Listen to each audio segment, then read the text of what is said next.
Thanks, Geetika, for the kind introduction, and hello everyone. Now in this session, we are going to go real time, and like Geetika mentioned, we are going to showcase 4 presentations, 4 entrepreneurs who are actually trying to navigate this path which we discussed in last couple of sessions, and let's see how they are going ahead with their ideas. But before I do that, couple of thoughts from my side. I'm not from healthcare, I'm from financial markets as well, like you heard from my introduction. And I've seen few trends emerging, and in fact, that's our job every day, to trade trends. And I've seen trends emerging in various industries and how they pan out eventually. And hearing the conversation in the morning, what came to my mind is that there is a big need gap analysis. There's a big need gap which is there. And like someone said in the second panel, that necessity is the mother of invention. So all that is true, but I think where things go wrong a lot of times is the financial part. So it's the cost part and it's the pricing part. So a lot of times trends start by seeing the needs, but what happens is that the paying capacity is not there, and which is also very much evident to a certain extent in this sector as well. And secondly, we are the cost factors, of which real estate is the number one which was being talked about in the sessions. Okay, can we have silence, please? Thank you. And the other part where the trends a lot of times are picked up wrongly is that there are bubbles which emerge. Now, how do those bubbles emerge? They are typically people who maybe come to these conferences like this, and if you come to 10 conferences like this, and if you hear the same concept being talked about, you can be pretty sure if you are thinking of an idea, there are 10 other people somewhere in the world or somewhere in India who are thinking about the same idea. So as a result, what happens is the same idea, many people start developing it, and on one hand, at this point of time, you might find that there's a big gap in the needs, but very soon there's an oversupply situation which comes in. Now, having said that, at the same time, trends are something which we have to catch, and there's a way to do it, and many people are successful in doing that as well. So this is something I thought these are some thoughts which I thought I'll put across after hearing the thoughts in the previous 2 sessions. In healthcare sector, actually, if you see, entrepreneurship is not new. We have those thousands of doctors who are doing their private practice for years in India, and like Dr. Balram mentioned, they and others have been holding the fort for the last few generations. They were nothing but actually entrepreneurs. Now we also discussed a few examples of frugal innovation, and in the next few minutes we are going to showcase 4 of such examples. First, I would like to introduce Dr. Sanjay Kakkar. Dr. Sanjay Kakkar is a medical graduate from King's College, University of London, and holds a master's degree in healthcare management from Harvard University. He is a healthcare entrepreneur and physician with over 20 years of management experience in multinational corporations. Whether it's IT or otherwise, I think in India we say India is good at services. But Dr. Sanjay Kakkar's presentation will be one example that in healthcare, India is already producing a product. And if you see in IT, we talk about India is good at services, but it's the Microsofts of this world which produce products. But he's already producing a product, if you see. And also, I think his presentation is also an example of how he's using the power of web to distribute his product. Dr. Sanjay?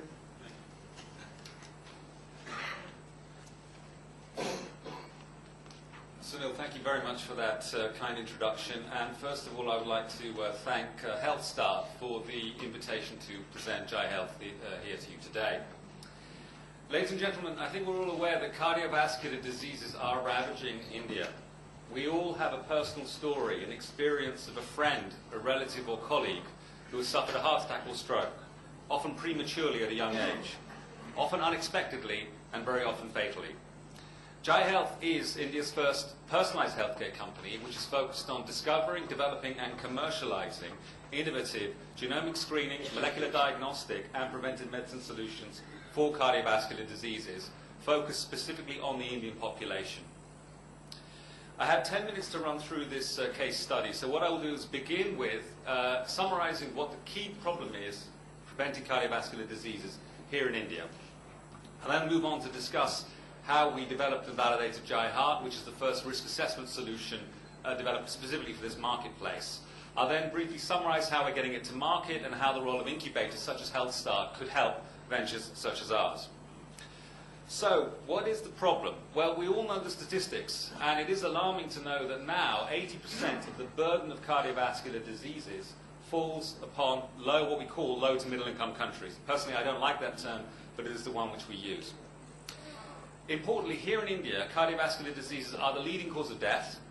Back in 1990, there were about 1.2 million cardiovascular deaths per annum. That's risen exponentially. We're suffering an epidemic, and we're witnessing about 3 million deaths per annum today. It accounts for over a quarter of all deaths in this country, and we are the cardiovascular disease capital of the world. About half of all cardiovascular deaths globally happen here in India. So we need solutions, and the solutions are not simply doing more surgeries and doing more angioplasties, although there's fantastic work going on in India in that field. The solution is prevention. So how do we start with prevention? Well, first of all, we need to understand and use risk factors to be able to assess risk, and then use preventive medicine and preventive lifestyle solutions to be able to deliver the result. And the risk factors are all well known. We know that certain lifestyles are associated with the risk of heart disease. We know that there are biochemical or physiological characteristics such as high blood pressure, high cholesterol, which are associated with the state. And we know that personal characteristics, which we can do nothing about, such as our age, our gender, and our family history, that also add to our risk. Recently, newer risk factors have come to the fore, particularly since 2007, in the form of genetic markers, which are actually filling the gap in risk assessment, and I'll come back to that in a moment. But what's the issue with the current way we try and assess risk? Well, I'm sure many in this audience have undergone a health check or a heart check and come out of it not feeling particularly reassured, and you're right not to be reassured. Over 50% of all heart attacks, in cases of heart attacks, over 50% of cases have normal cholesterol or blood pressure. It's a very alarming statistic. So when the physician looks at your report and ticks off the cholesterol and ticks off the blood pressure and you walk out, it doesn't mean to say that you are safe. We all know of these stories where people have had heart checks within the previous year and then have gone on to have a sudden heart attack. So what's missing? Well, we look at other risk factors, such as abdominal obesity, positive family history, diabetes, and smoking. But when we put all of those risk factors together, it still doesn't account for more than half of the risk of developing heart disease. So one issue we have is the risk factors we use are not sufficient, particularly in the Indian population, where we get heart disease younger, we get it with higher frequency, and we often get it fatally. The other issue is how do we assess risk? As I just mentioned, the classic health check is really just a tick box in terms of certain parameters showing whether we are above or below normal levels for those arbitrary figures. We need to use a concept called total risk, which is now well established in the West, where we look at all of these risk factors together using algorithms, and then we come up with a simple score to assess what the 10-year and the lifetime risk of developing heart disease is. Now, that's not commonly being used in India because a lot of this data is not relevant for India. So there are two main things we need to do to improve risk assessment for India. One is to have total risk assessment scores that are relevant for the population here.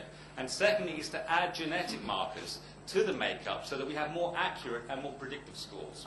Well, that's what we've been working on at Jai Health, and I'm very pleased to inform you that we have developed India's first tool, which is specifically designed to assess the risk of cardiovascular disease in the Indian population, which we've called Jai Heart. It brings together conventional risk factors and genetic markers to provide a total risk of developing heart disease in the individuals who undergo this service.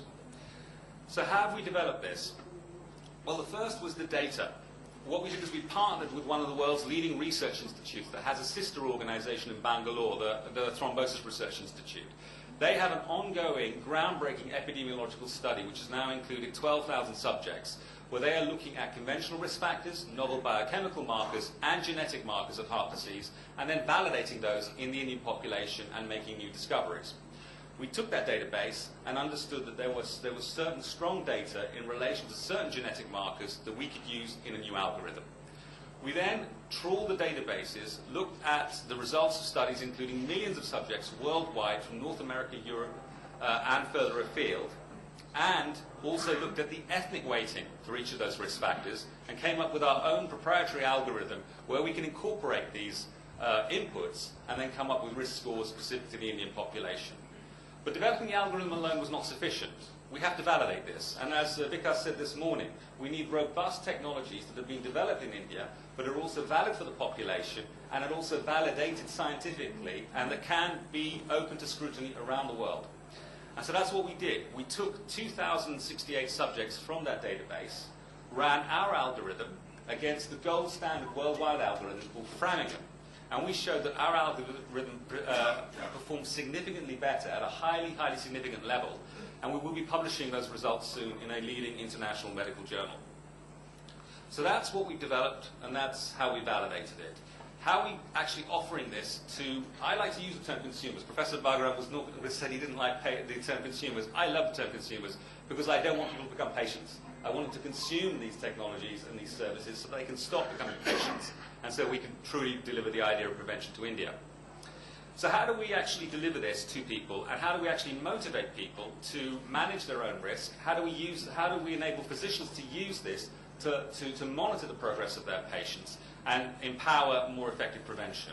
Well, we come up with a very simple, it's a long report, but it's very simple in terms of its design and its use, where we effectively communicate graphically and through text what an individual's genetic risk of heart disease is, what their total risk of developing heart disease will be over the next 10 years, what their risk of developing heart disease is for the rest of their life up to 85, and a what-if scenario that if we manage certain risk factors effectively using our algorithm, what would happen to their overall risk. We also then show the individual what's happening with their other established risk factors in terms of BMI, their height-weight ratio, their blood pressure, and cholesterol ratings. And we give them a personalized action plan that they can use to reduce their risk, and also which they can use in conjunction with their physician to implement certain cardioprotective regimens that are well established and needed. So how are we bringing this to market? Well, as Sunil just introduced, we believe that in India you have to deliver a solution that works in the market. You cannot rely upon certain channels, and that's come across very, very clearly this morning. So what we said is we know in India that our first target audience, those web-savvy IT BPO workers in their 30s and 40s or so, use the web effectively. They use Make My Trip, they use Flipkart, they use other Book My Show and other services. So we said, well, we want to be able to present this scientifically validated technology and service to them in a very easy-to-use way. So jaihealth.com is our storefront. This is the new web page. It'll be going live in the next week or so. So you won't see that if you go to jaihealth.com right now. But in other words, our clients can enroll via the web, via a simple three-step process where they can enter their personal details, their medical history, and their clinical data if they have it. They then order the test, which is simply a mouth swab where we collect their cheek samples. That's delivered to them by a courier. It's returned to our lab. We run it through our state-of-the-art lab. We look at the genetic profile, and then we integrate all of that through our algorithms into the report that you just saw. They are then alerted via SMS or email that their report is ready. They can go online, look at it, download it, and also they can re-enter their clinical data in the future as they're improving their risk factors and see how they're performing over a period of time. So as I say, it's a great tool to be able to motivate individuals to monitor their risk, and also a great tool for physicians to be able to assist consumers in preventing cardiovascular disease. As I said, it's a very simple and easy process going through those key steps. And where are we now? Well, this comes back to the final point, which is how have we done this? What is needed for innovative companies when they want to try and deliver a technology such as this in India? And how can an incubator help? Well, as you can see, we've identified a key market need. That was a pretty obvious one. But we've developed what I believe is an innovative solution, which is unique. Most importantly, we've validated it.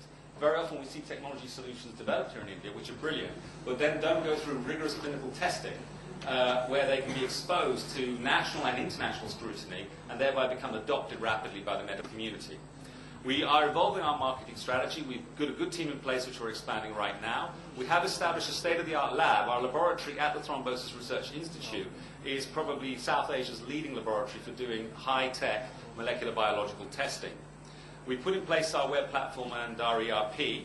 We're now going through the final stages of integrating the logistics for this, and we hope to be able to launch very, very soon. So that's been a whirlwind. I hope that I've left you with a good understanding of Jai Heart, of Jai Health, the company, and of what we're trying to do over here. But finally, I think that incubators such as Health Start can help tremendously in this area. There are three key things that I think they can do. One is to provide faster insights into the local market opportunity. As you can tell from my accent, I'm not born and raised in India. I moved here about 2.5 years ago and have been living full-time in Bangalore since then. It took me a good few months, maybe up to a year, to really understand where the market opportunity was on the ground and how we can actually deliver something that can make a difference.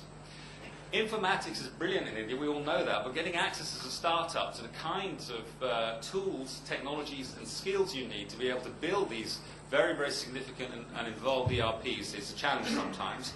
And obviously trying to get something out there and moving, support in terms of launch operation and logistics, I think that incubators can be a great help.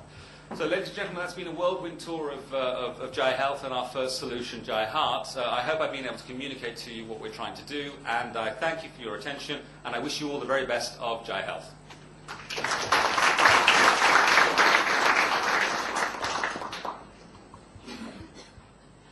Thanks, Sanjay, very much. Next, I would like to introduce Samir Maheshwari.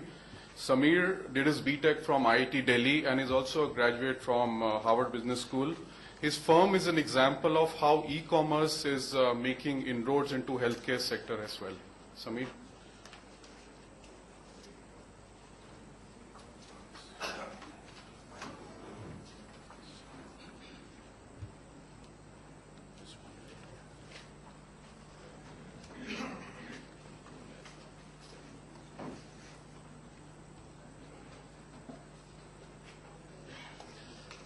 Thank you, Sunil, and thanks a lot, Health Start. I believe this is a great initiative.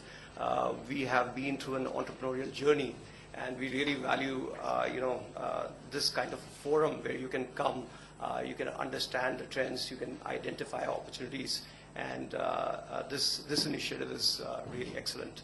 So, what I'm going to talk about is not so much about Health Card, but more about, kind of evolution.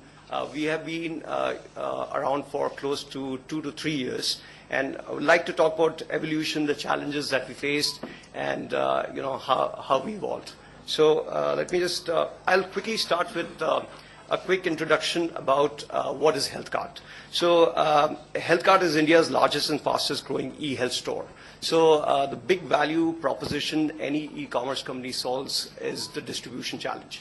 So whole healthcare market is only 2 to 3% of the market is organized. So it's very difficult to reach or provide quality products to the to multiple tier 2, tier 3 towns of the country.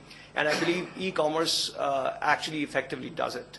So to give you an example, we get roughly 30% of our sales from tier 4 towns. So this is not even metro, tier 1, tier 2, tier 3. It's actually tier 4 towns. So just to give you a perspective, in any given month, we ship to around 500 cities, and out of those 450 odd cities would be really small towns who are looking to buy quality products, looking for authentic products, and that is the kind of problem that we are trying to solve.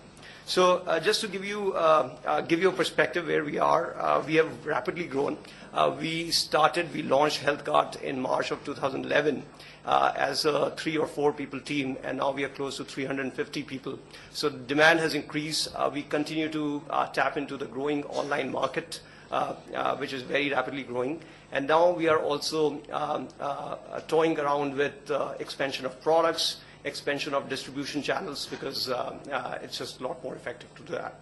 So currently we get roughly 1 million unique monthly visitors every month, and we approximately have 150,000 people who have transacted in our website. And more importantly, I think what we are most excited about is now we are the 4th most visited health site of the country. So we recently received this data, and it was interesting to see this insight. The most visited health site in the country is WebMD. Second one is Livestrong. Third one is, I believe, eHow, so basically content sites. And it was really interesting to see in a short period of time, even though our product offering is more about transactions and healthcare products, but there's clearly a demand, and we have came very close to content side, which would be a natural instinct to believe that people like to go and read about content. So really excited about that. Pan-India distribution I talked about. We've developed our infrastructure. We have close to, we sell approximately 20,000 products, a lot of brand partnerships in place, and we are backed by some of the leading VCs. So going to, this slide sort of talks about, kind of evolution, and what we have followed is a very nimble approach. So, the way we started this is right after my undergrad, I moved to US, and I was in US for 12 years, and moved back in November of 2009, after living in US for 12 years with my co-founder Prashant. And the idea was we initially started with the thesis that India, being a very highly fragmented market in health and health spending going up, we wanted to bring something, health and technology. So it was as broad as that. We started with the practice management software, and we were, pretty much on the ground, working with doctors, trying to understand their need. What we wanted to do is create an internet-based technology network of doctors through which we can plug in various services like virtual pharmacy service, e-prescription service, things of that nature.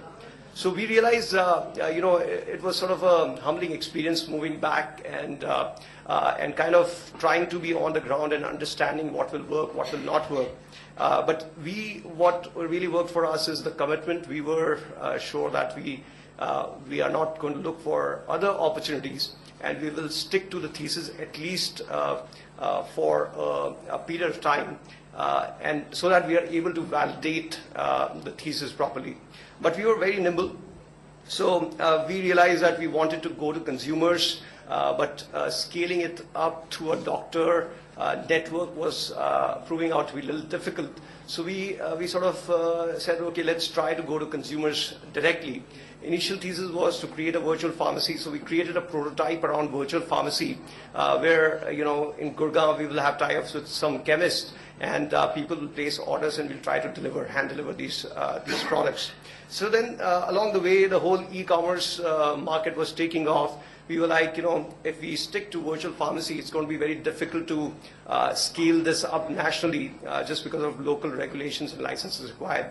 So we sort of moved the model into, let's sell non-prescription products. So we started with diabetes products, some baby products, and then at that point we got some funding support, and that basically just allowed us to ramp up, and then we saw the market demand, and we sort of ramped up the scale.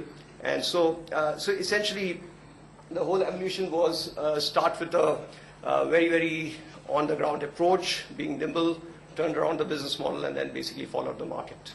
So currently, as I mentioned, we are more like 350 people, and we continue to scale up. This is the evolution of our products. So initially, 1, 2, 3, 4 is basically, this is how we are looking at the spectrum of things in what we want to do. So for us, we define health in terms of these 4 buckets. One is health devices. So these would be consumer healthcare products like BP monitors, diabetes glucometers, thermometers, all kind of home devices that people need at home. Second would be fitness product. So fitness would be anything which is preventive. So this would be, dietary supplements, nutrition products, sporting fitness equipment. Third one would be beauty and personal care. And then the 4th bucket, which is a big bucket, is pharmacy. So even though we started with pharmacy, but we realized that this needs to be handled later because we need to develop a scale first. So this is the sequence that we evolved our model into. So 4th piece, pharmacy, is what we have recently launched, and we are pretty excited that it's going to get us the scale that we need to. In terms of organization evolution, we definitely have gone through the whole initial phase where We started at a home office where 3 or 4 people were trying to sort of solicit orders, do customer service, deliver products. Sometimes we did our own home delivery also. From there, just to getting to a team which can, defining processes, getting to a team which can scale. It's kind of, e-commerce, we have seen that a big challenge is you almost get feedback from consumers in real time. And if you are right, let's say 95% of times, that's not good enough, because that 5% who are not happy with your service will go to social media and they will not have good things to talk about you. So it's really important that all the different parts of the wagon actually move in tandem.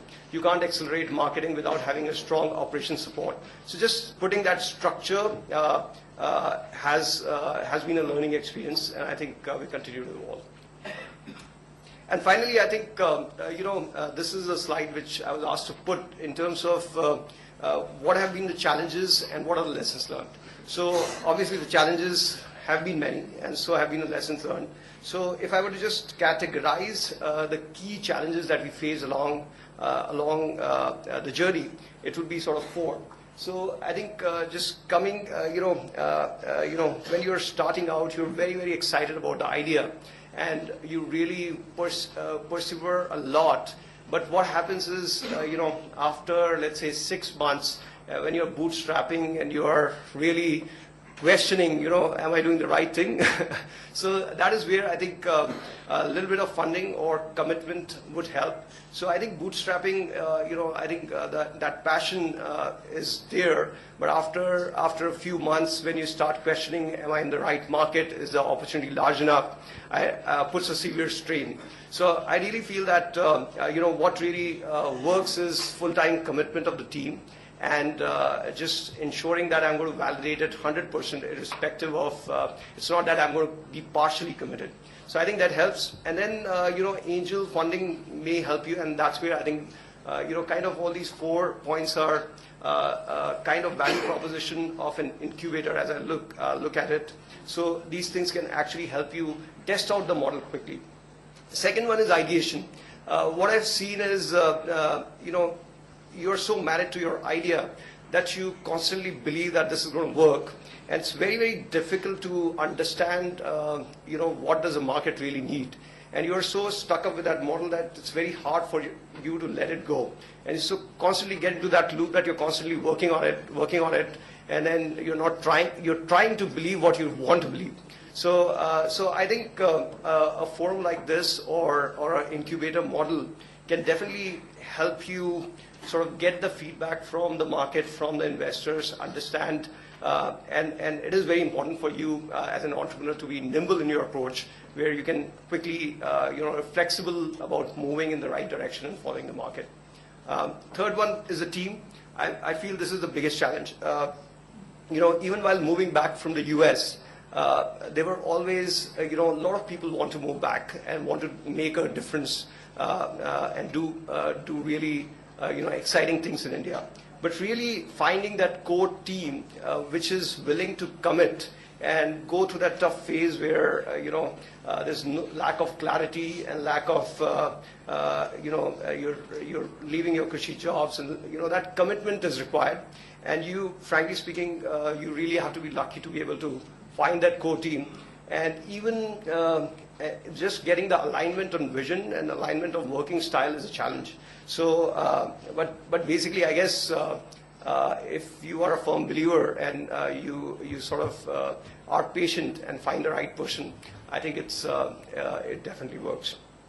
And I think the second point related to it is, by the nature of it, it's difficult for a smaller organization to attract any high quality leadership talent.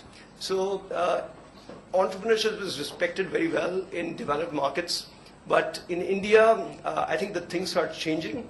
But I remember when we were interviewing somebody, we were working out of our home office, and somebody comes in and he was like, wait a minute, I am working for a smaller company for a lower pay, and where does it take me?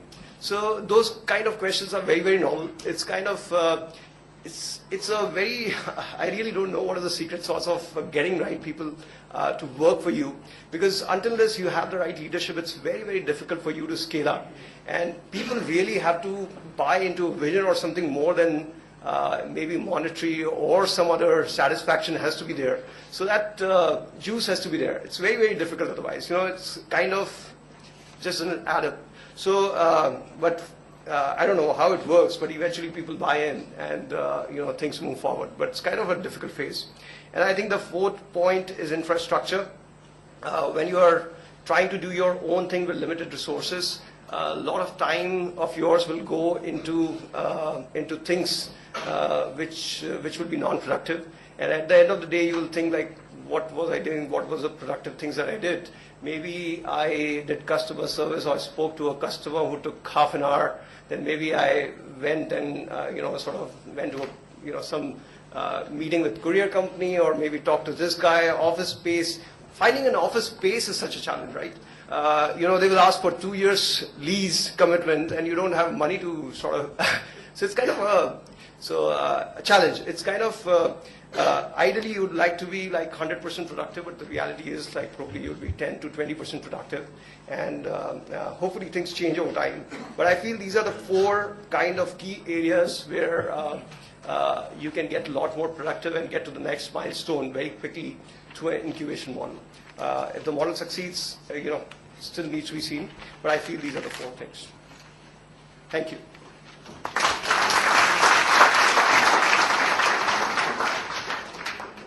Thank you, Sameer. That was a very interesting story too.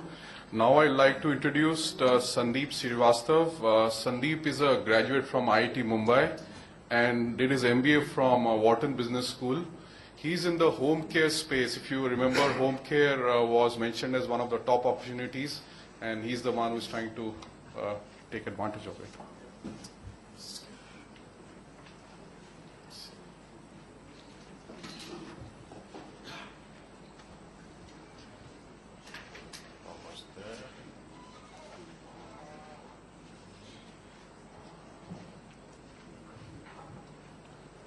Hi, good afternoon and congratulations to HealthStart. I'm also proud that my co-founder, Raj Eri, is one of the founders of HealthStart. So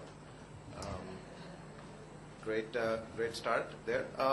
So just in terms of background, I mean, the way we started, Raj actually brought the initial idea. We are into the managed care services space, which is home health care and also family care. I'll talk more about it in a bit. But Raj had worked extensively in Europe in the pharma sector. He was running Pfizer across various countries in Europe. And then he was running Baxter India and looking to sort of get into the home health care segment. I had sort of done other stints in other sectors, but never in healthcare. But I started companies in the US and also was an investor. So that's what brought us together actually on the golf course to sort of talk through this. The vision for WizCare was sort of threefold. There were 3 things we wanted to cover. One was to sort of build an ecosystem of healthcare providers in the country where sort of patients can go in for various things, but specifically, get certain discounts like you get in HMOs in the US and so forth. And also sort of, have a trusted source of partners that they could leverage as they travel around the country. The second piece was home health care, and this was a fairly regimented home health care plan that we developed, which I'll talk about in just a bit. And thirdly, we wanted to sort of offer a medical hotline for families, diet counseling and stress counseling and so forth, which sometimes people need but are not able to access for various reasons. So again, I was asked to talk a little bit about the challenges we faced, and Sameer hit on some of the good ones. Things that we were kind of struggling with at the beginning was you walk into a healthcare, your first partner, in our case it was actually the Apollo, the Max and the Apollo groups, and you go there and they want to know who are your other partners. So you have to sort of just randomly throw a few names out and say that, Fortis has sort of agreed to sign up, and and they're going to give us this fabulous deal. And so some will buy into it, some will not. Some will ask for, volumes. Some would ask for, certain contracts and so forth. So that was the tough part. But we did get the first, and then that helped get the second, and eventually we now have almost 4 to 5 dozen national partners, one by one. And the second thing, of course, is the initial customers, right? The early adopters. Again, India is a tough place. I mean, other parts of the world, people buy into startups, they buy into new ideas, new promoters. But in India, everybody wants to know who else is using it. How many customers do you have? And so again, you have to start by saying, yeah, I've got a few thousand customers, and so the first few customers start to roll in.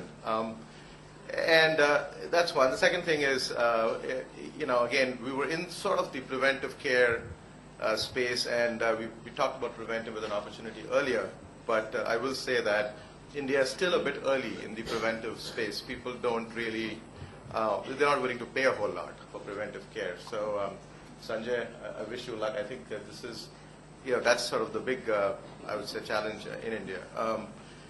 The third thing for us, of course, is we talked about, that Samir also touched upon, was hiring and retaining employees. Sometimes you've got to pay a slight premium to get folks to come and work for, a smaller firm.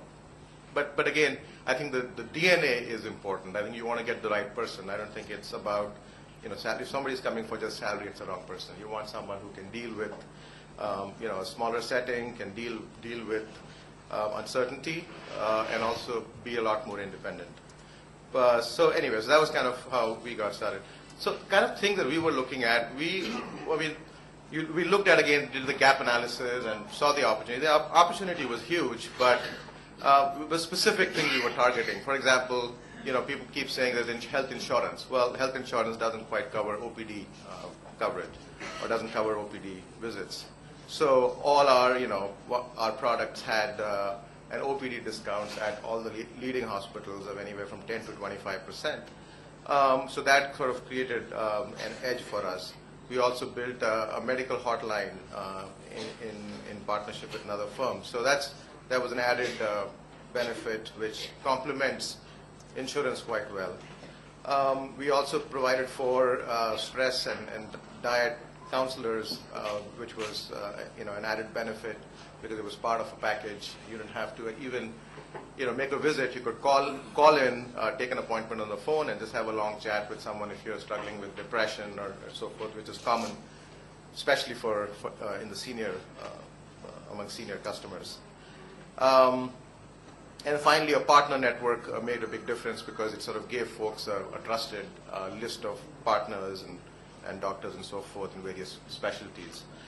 So that's kind of how we developed all our products. So in terms of our target, which we defined, it was obviously the uninsured families, because this was especially for the lower middle class to middle class who don't have insurance.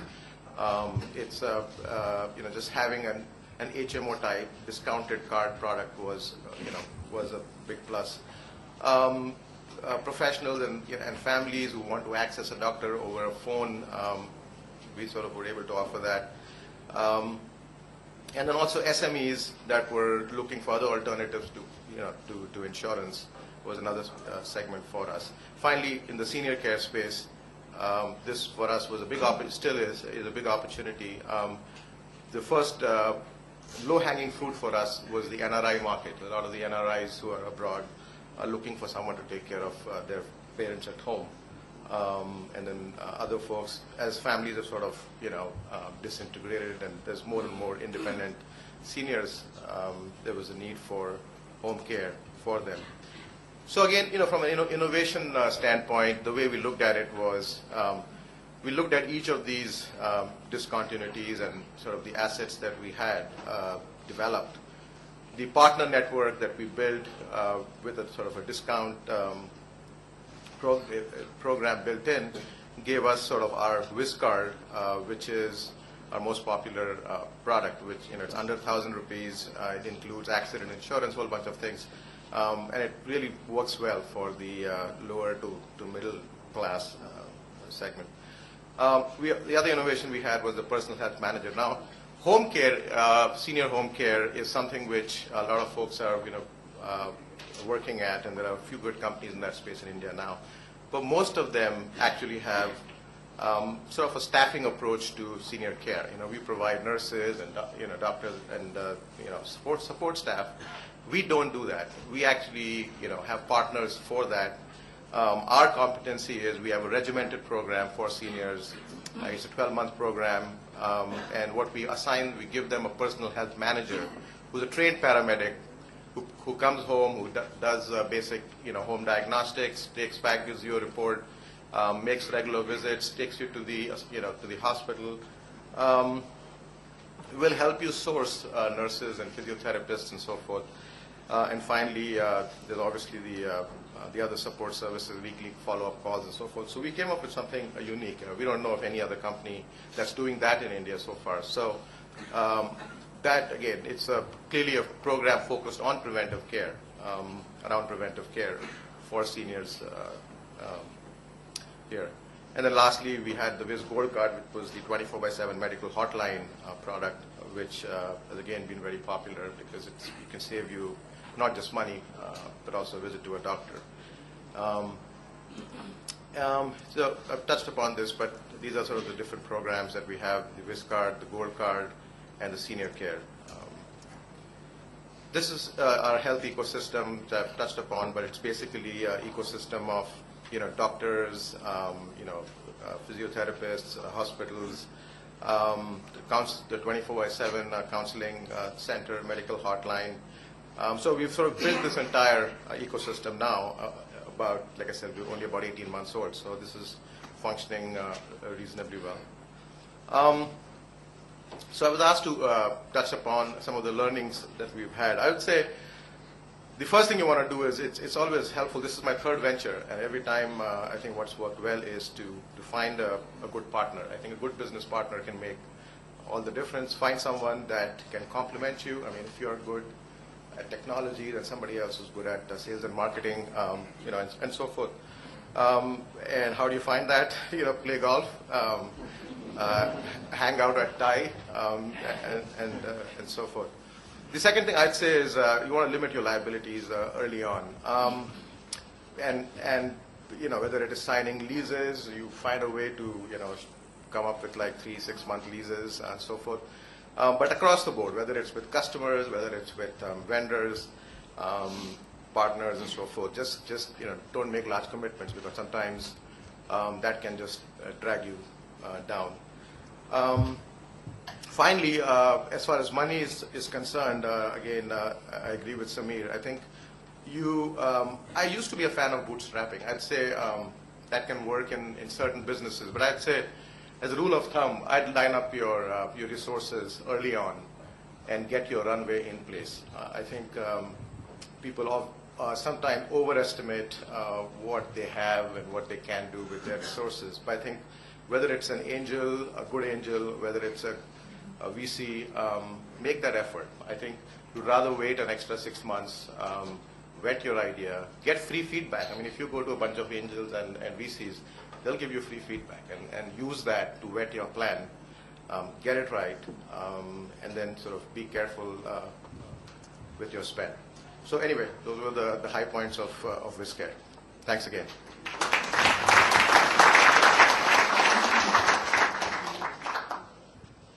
Thanks, Sandeep. I think a couple of participants here mentioned take advantage of funding from angel investors to test out their ideas. I don't think we want to do that. But jokes apart, no, I'm sure that will be of use as well. Lastly, I would like to introduce Dev Aditya Khosla. He's an example of an entrepreneur who is just out of college, and he will showcase how he's trying to utilize the power of internet in wellness space. Dev.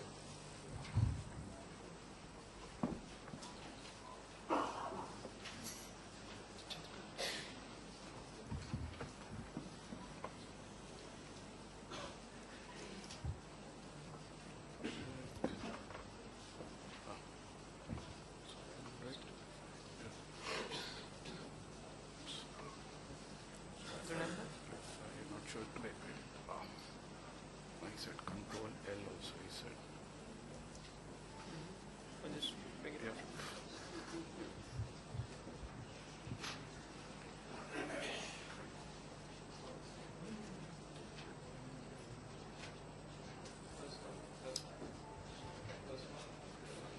Can you just help me with that, please? There's not enough file. Yeah. Hit this one. Okay. Thank you, Sunil. My name is Dave, and I'm the CEO and the co-founder of theweightmonitor.com. In the next 15 minutes, I would like to take you through the idea, the product, and the demand, the competitive advantage that we built over the other players, what we've achieved in the last 12 months, and where we want to take this business in the next couple of years. Back in the year 2007, I was 17 years old, reasonably overweight, and studying an undergrad program in Singapore.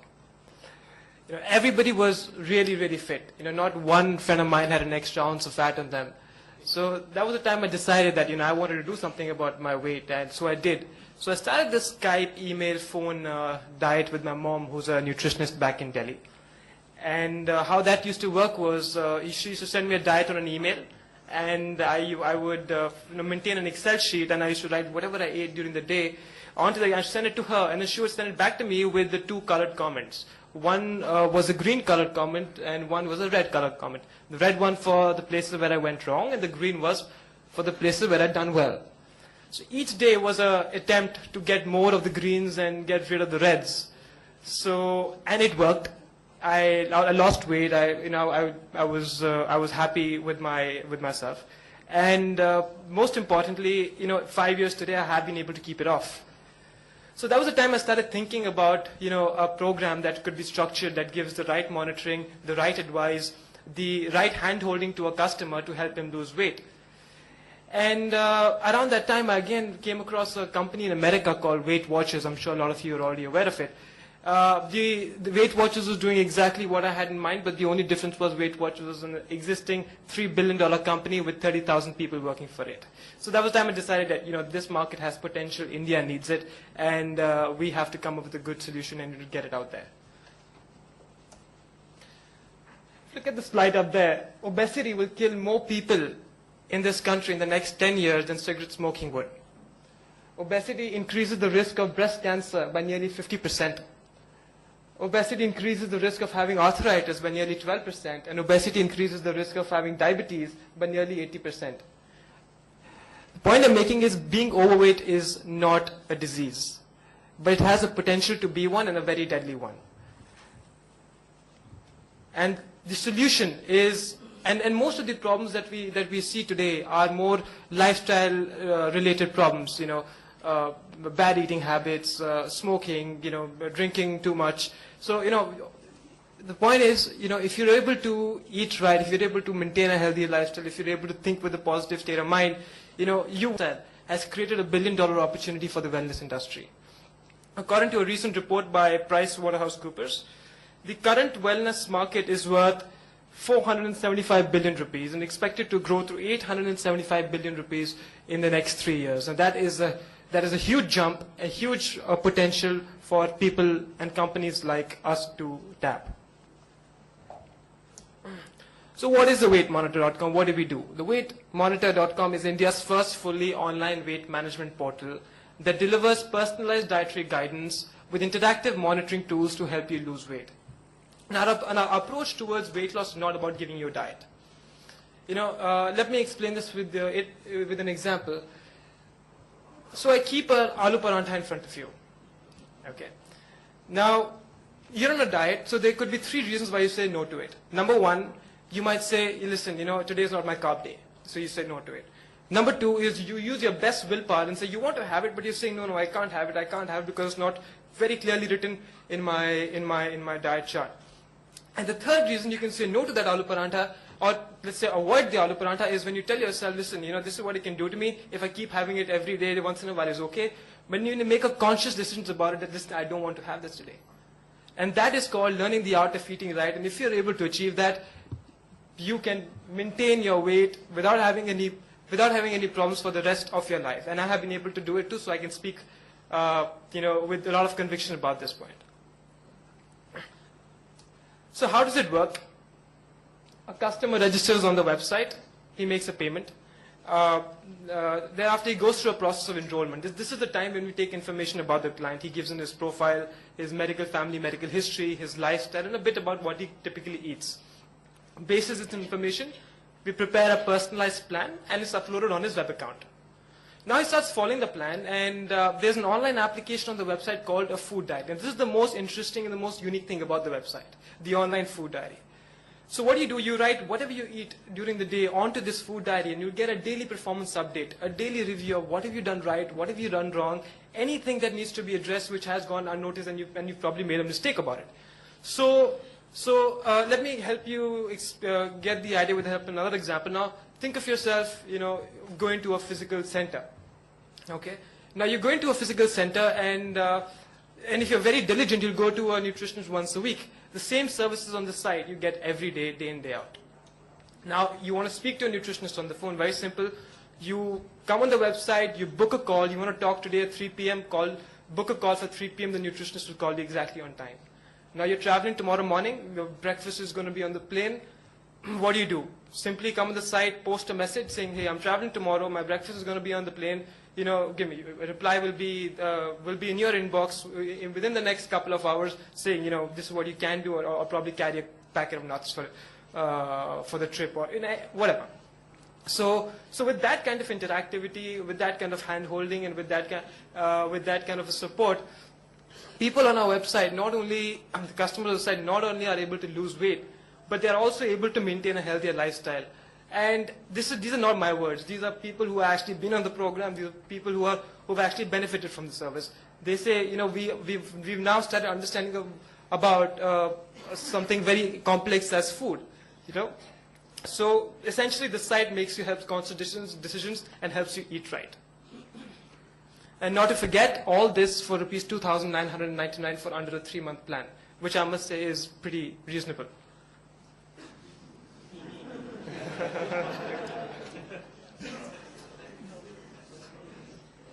So, how are we different from anybody else? Who's the face behind the site? Is it me? No. Is it a nutritionist that I've hired? No. Even if she's an MSc, is it her face behind the site? No. It's my mother, Ishi Khosla. She's also in the audience right now. And so, she's been in the industry for the past 20 years, dealt with thousands of people. As a consultant to many multinational organizations, and was also listed as India's top 25 most powerful women in the country by the India Today group.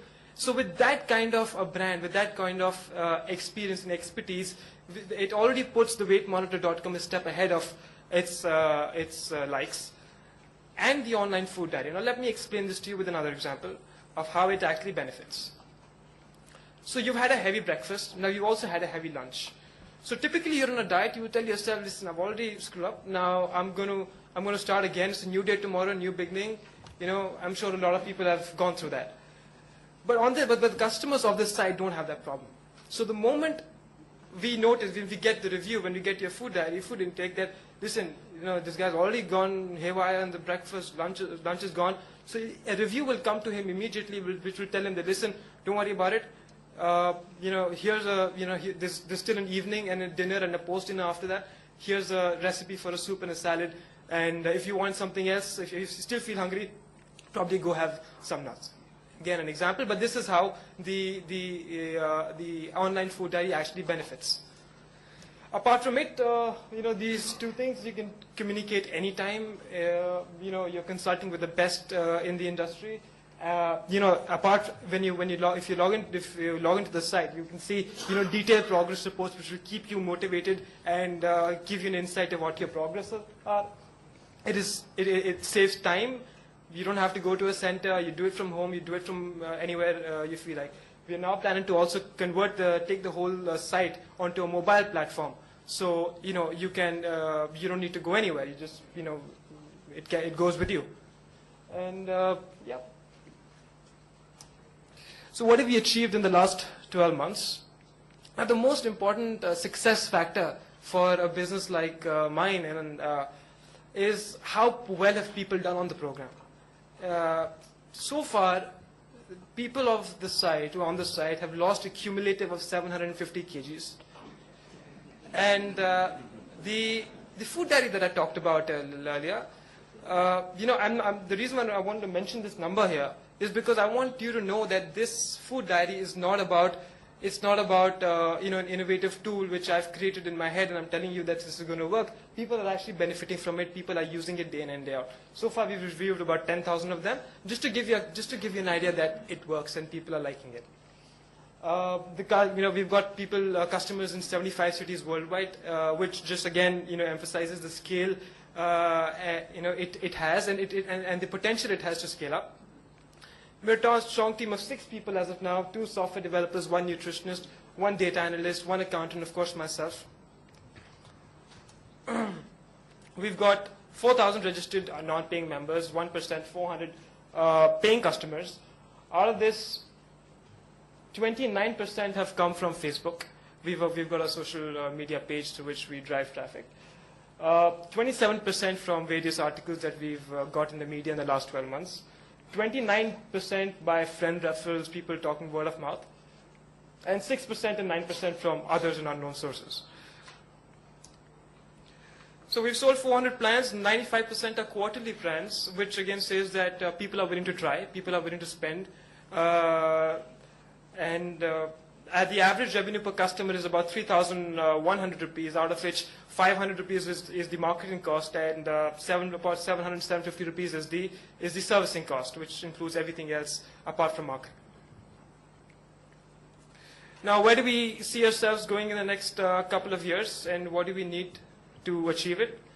We're looking to raise 50 lakh rupees in the next 12 months via an angel funding round. And the majority of the money is to be used in improving the product, taking the site to various mobile platforms, and more importantly, reaching out to more people. So that is where we plan to use this money. And this would immediately drive the total customers to about 2,700 with a revenue of 85 lakhs and a net profit of almost 9.5 lakhs. And year 2, it's 5,000 customers with a revenue of 1.5 crores and a net profit of 33 lakhs. So this is what we want to achieve in the next 24 months. I'm sure we will. And yes, thank you very much.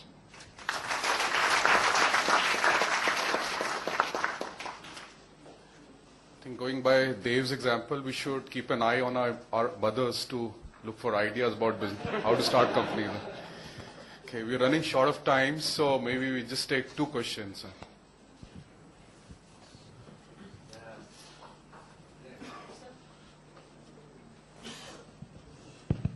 I am Dr. Vasudev from Homital. My question is for Sandeep in the home care space. What I would like to ask is, I think in home care there would be 2 distinct activities. One is management of the health, and the second is actual activities done at home. Have you faced any legal or ethical issues in the actual activities done at home in healthcare? So, great question. It is something which we have thought about, and we do cover it in our sign-ups and so forth, where we sort of waive off liability of those issues.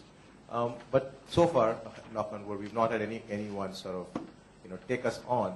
But it is something we're always aware of in terms of not crossing the line. I mean, sometimes folks, seniors will ask you for things, help me go from here to this place, etc. So there's a risk of, slips and falls and so forth. So we try to stay away from that because we're not there to provide, physical assistance unless they've requested for an attendant or something.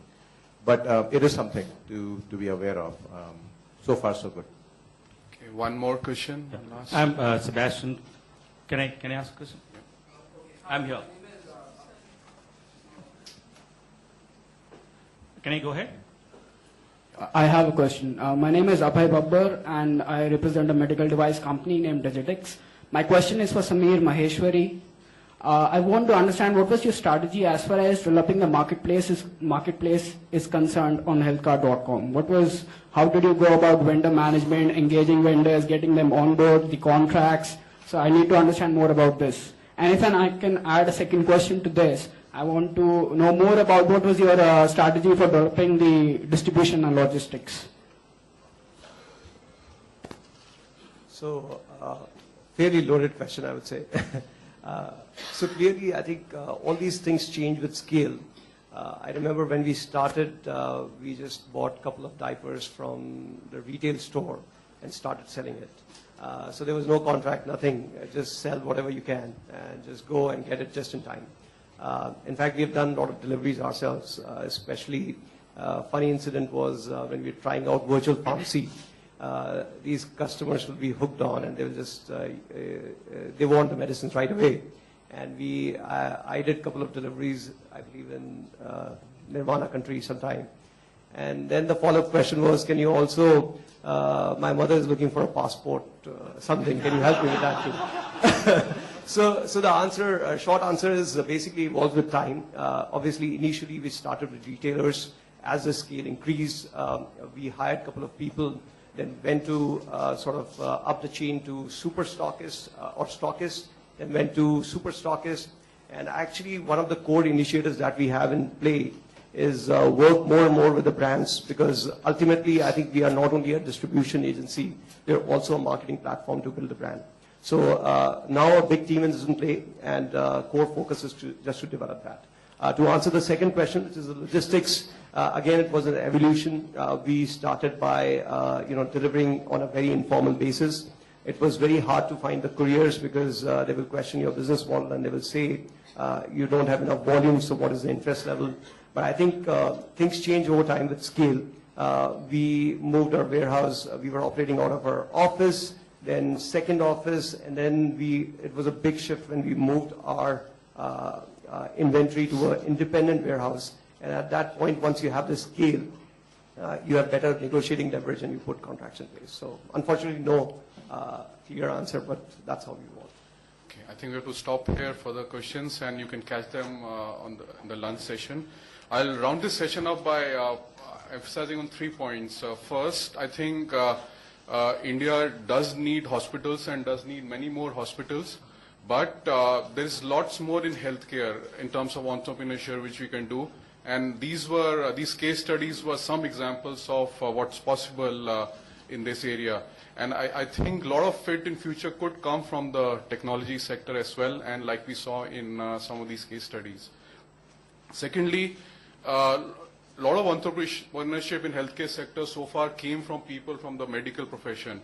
But now, as you are seeing, and you can see in the panel itself, we have a doctor, we have people from the technology space, we have also have a student who is just out of college. So there is entrepreneurship which will come from all directions.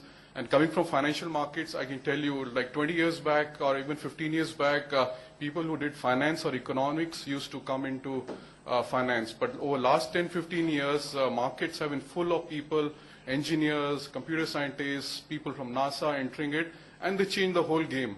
Now the amount of volume which is done by computers and using scientific formulas is probably as much as what is done by human beings and using your gut feel. So I think so many people coming from different directions will bring in a lot of innovation into healthcare sector and would help it take forward. And lastly, I think entrepreneurship is great in all sectors, but I think what makes it special in healthcare sector is that whatever you do has a direct benefit on people's life. And I think that's a great thing, because you can then enjoy the other fruits of entrepreneurship. But I think an entrepreneur also gets a greater purpose in doing what he's doing. Thank you.